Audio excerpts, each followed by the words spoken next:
The following is a presentation of the Eagles Sports Network.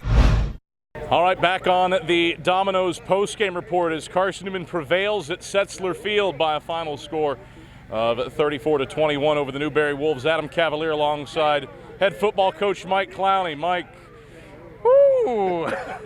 As good of a fourth quarter, I think, as Carson-Newman football has played in some time. You rally on the road in a place you haven't won since 2010, and all three phases complement one another. What'd you see out of your team on a blackout Saturday night for Newberry? But it was a lot of noise from the orange and blue faithful on the visiting side of the stadium. You know, I think the biggest thing that you see is you saw a group of kids come together.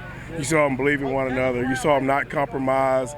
You saw them really kind of understand what it looks like to be able to play this game as one unit, as opposed to three units or a bunch of different people. Man, I'm so proud of the way they responded today. I don't know if it's because the window was open, but the energy from that sideline was palpable, especially in the second half. How did that happen? You know, we've been talking about Wooten's Pyramid, and like one of the biggest things, some of the biggest things on there is team spirit, you know, and enthusiasm. And so our guys really bought into that, and they really just kind of started doing it on their own Tuesday in practice.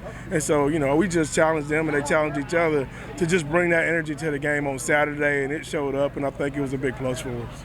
Took some punches early in this one. Newberry was marching and moving the football really for the first two drives of the game. What changed?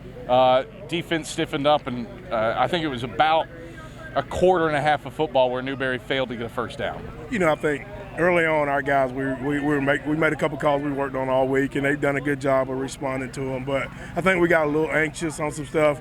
I thought defensively, our defense staff, Coach Slayton, his staff did a good job of making some adjustments to kind of like basically just let them play football. And guys adjusted, and they responded to that and was able to kind of, you know, seal the rest of the game up. A lot of phenomenal individual performances today. Mekhi Brown, a pick six.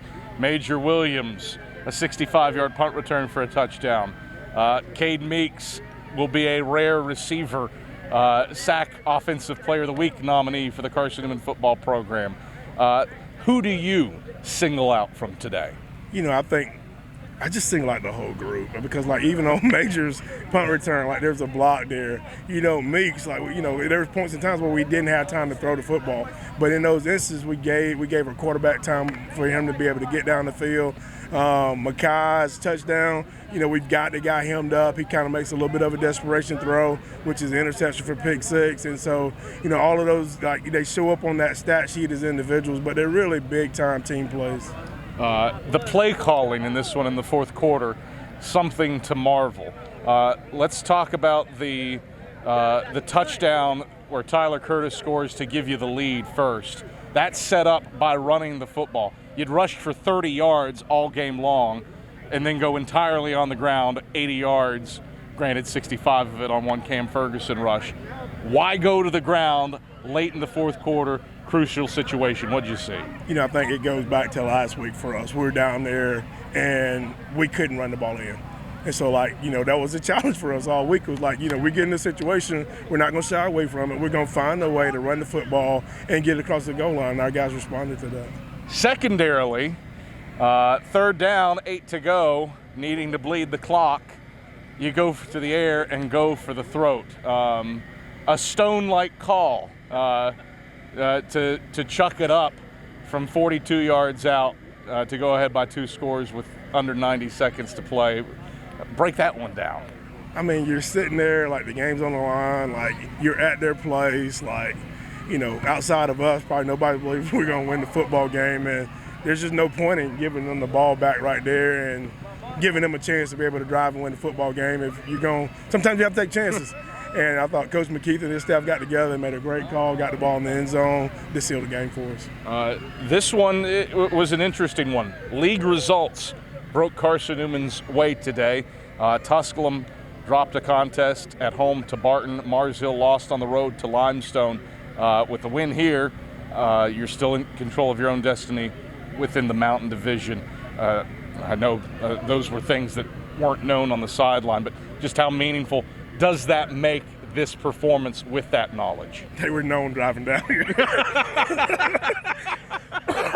For me, at least. But I think the big thing for us is, the only thing we can control is what we do. And the thing that we got to do is we've got to be ready to suit up and play football and try to win every game, that's left on our schedule. Obviously a special fourth quarter.